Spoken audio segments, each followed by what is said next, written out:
Hey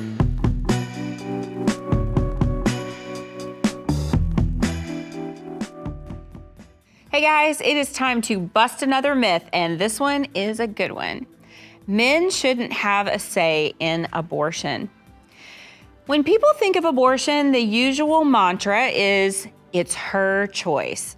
And when we hear men shouldn't have a say in abortion, most of the time, folks are barking at politicians, counting them all as old white men who need to stay out of my uterus. But what about the men involved in abortions? The fathers of these children being killed? Why don't we consider his right to choose what happens to his unborn child?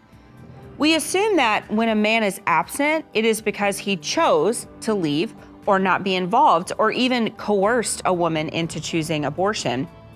This does happen, but it isn't always true. As a clinic director, I have told men to wait outside in the car and come back to pick up their girlfriend.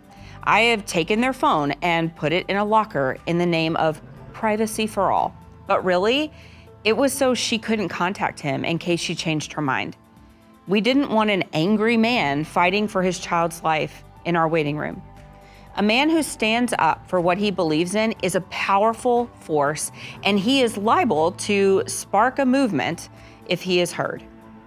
We have countless former abortion workers at And Then There Were None who have done the same. We kick these men out of the waiting area. You know why? Because we know that he has influence over her. And if he said, you don't have to do this, I'll be here every step of the way, let's have this baby, that she would walk out and the clinic would lose that $550. We did anything we could to separate them because, well, that's the goal. Destroy the family unit, right? Former abortion workers also describe how they would turn the air conditioning off or crank the heat up to drive men away or turn on unfavorable music to make them uncomfortable.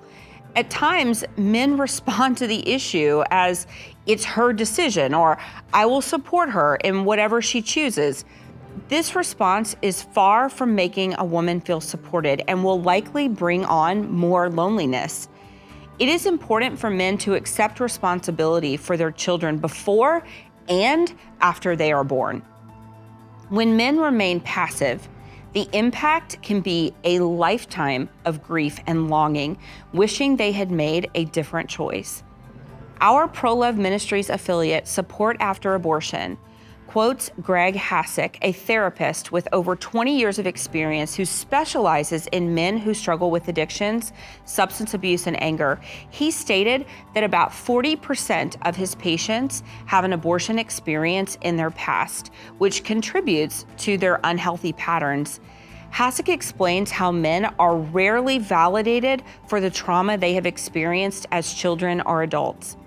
Support After Abortion goes on to cite that 1/5 of men by the age of 18 have experienced a form of sexual abuse, and 1/3 even experience physical abuse.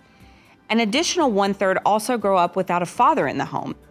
Hassick states that because a male has previous trauma in their life, they are going to respond to an unplanned pregnancy differently than if they did not have previous trauma. If a male has had previous trauma, he is more likely to be reactive.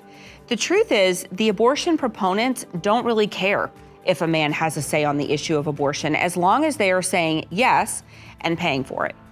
It is only when men are taking their place as leaders in the home and doing all they can to preserve the lives of unborn children and the dignity of their mothers that there is opposition to the male voice on this issue.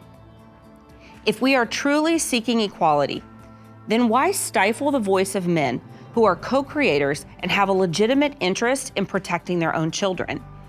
A child support check is not a good substitute for a father. If we are calling on fathers to step up and take responsibility, then we need to allow them to have the chance to be fathers. If you or someone you love has been impacted by an abortion decision, please reach out to Support After Abortion, an abortion recovery network for men and women.